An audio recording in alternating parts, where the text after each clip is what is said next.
We gather here today to give thanks to God for the life of Corporal Lucas T. Pyeatt. During this memorial service, help us to remember that you are with us, our ever-present source of strength and hope. May we honor you today by honoring Corporal Pyeatt.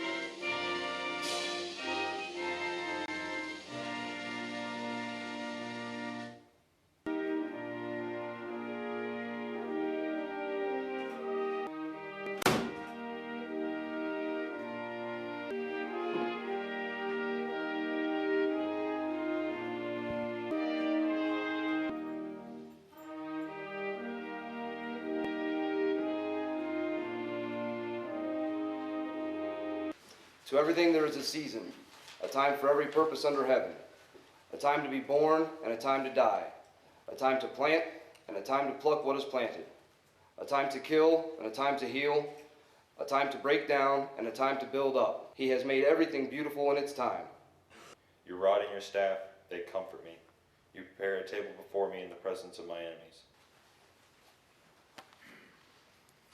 If I may, for Corporal Pyeatt's family and closest friends, I sincerely wish you peace and comfort. And he left them with a lifetime's treasure of memories. He immediately began his quest to join the United States Marine Corps and reported to the recruiting depot, Parris Island, South Carolina, in April of 2007. He was assigned to 2nd Radio Battalion, Camp Lejeune, North Carolina. And at the time of his deployment was assigned as a team leader and was a proud member of Charlie Company. Upon notification, the first thing that came back from the Casualty Assistance Calls Officer was a question from the parents, wanting to know if others had been injured.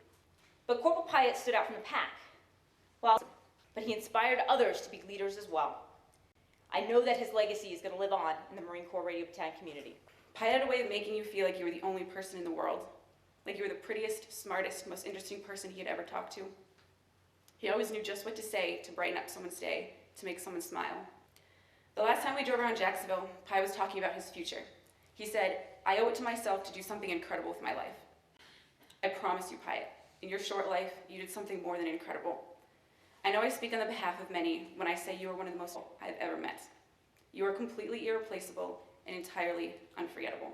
I never heard him complain, and he was always motivated. Sometimes a little too motivated, but we all loved him. And grace will lead me home.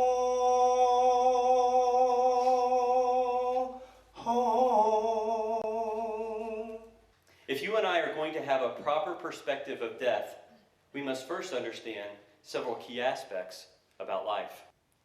I believe that when Corporal Pyeatt stepped on that bird at Cherry Point, the last thing on his 24-year-old mind was that February 4th would be his last full day with us. For in my father's house are many rooms. If it were not so, I would have told you. I'm going there to prepare a place for you. If I am inclined to doubt, steady my faith. If I am tempted, make me strong to resist. If I should miss the mark, give me courage to try again. Guide me with the light of truth, and grant me wisdom by which I may understand the answer to my prayer. Amen. Corporal Pyeatt. Corporal Lucas Pyeatt. Corporal Lucas T. Pyeatt. Honor the dead.